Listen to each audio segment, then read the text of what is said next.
Brian, thanks again for your time. Glad you're with us. I'll ask you point blank. Dwight Howard, you heard what he said tonight. What's your take on these comments? Trade him. You have to try to trade him. You cannot. He's not the owner of the Magic. I know that's probably hard for people to believe. He doesn't own the team.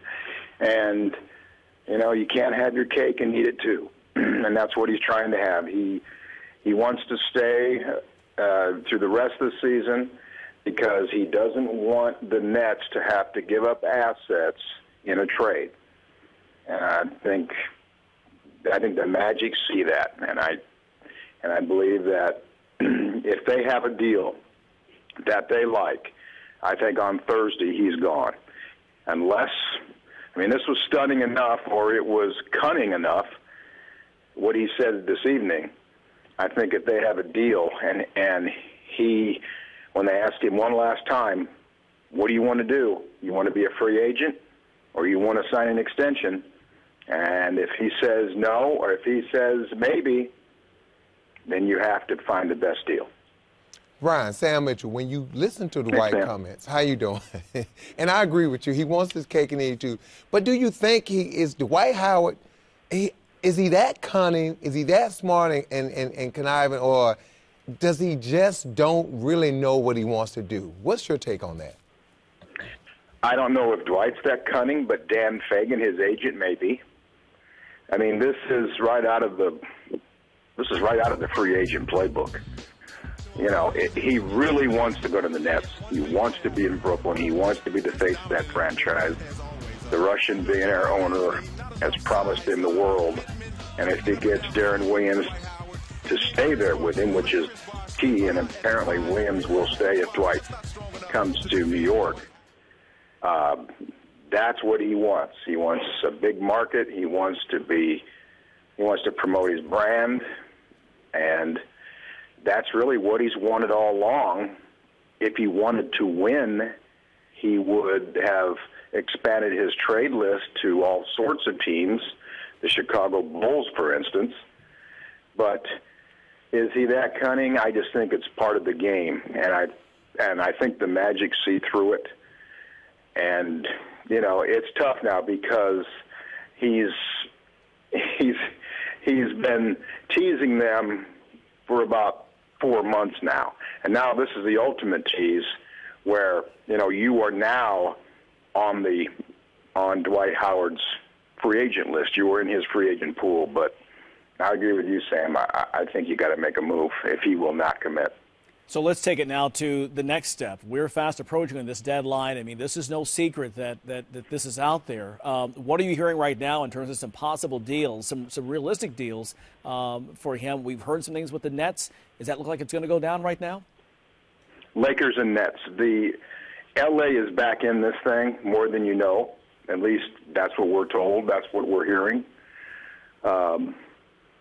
And obviously it would be buying him for Dwight, which at this point, or any point in this Howard drama, that would be the best possible situation for the Magic to get what some people perceive as the second best center in the league for Dwight Howard. Now, of course, Dwight's the deal maker and the deal breaker. All he has to do is tell the Lakers, look, I'm not re-signing. So, that could kill it right there. The Nets, where he wants to go, you get Brook Lopez. Maybe you try to get Marshawn Brooks out of them. Take Keto Turkoglu or Chris Duhon, their contracts, which are ball and chain for this organization. And, that you may have to live with that. But those are the two teams that we're hearing now. Brian, Sam Mitchell again. When you look at all the scenarios out there, and you just made a statement, should Orlando just start over if they're going to trade Dwight Howard, take all their bad contracts, bundle them, send them with Dwight Howard wherever he's going to go, get some draft picks, try to get some young talent, and just start over and wash their hands up? Because I agree with you. It's getting to the point now to where it's getting tiring, it's getting ridiculous. And the great thing about it, it got to end Thursday. Yeah, and trust me, we're all rooting for it to end Thursday one way or the other.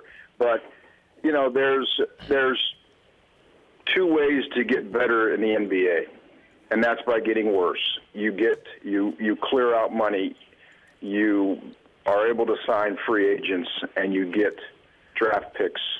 You get high draft picks because your team is so bad. That is the way to recover. Now, Brook Lopez only has 1 year left at $3 million.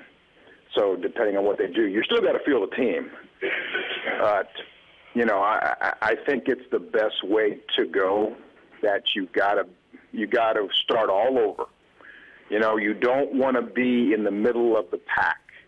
If you have championship aspirations, as this team does, it spends money, it wants to win a title. You don't want to be in the middle. You want to be building for the future, and sometimes you got to take some steps back. Okay, Brian Schmitz, Orlando Sentinel, we thank you so much for your time. We appreciate it. All right, guys, thanks. Okay, enjoy the rest of the way these next several hours until Thursday's trade deadline. So you heard it there. Certainly he agrees with you. He's absolutely right. Yeah. The worst place to be in the NBA is in the middle. And I remember my first 2 years in Toronto, I wanted to win, and I would go to meetings with Brian Colangelo and Wayne Emery. And Wayne Emery grabbed me one day. He said, "Young fella, do you want to be good one day? Do you want to have a chance to compete for the playoffs and go deep in the playoffs?" I said, "Yeah." He said, "Well, we got to be bad first.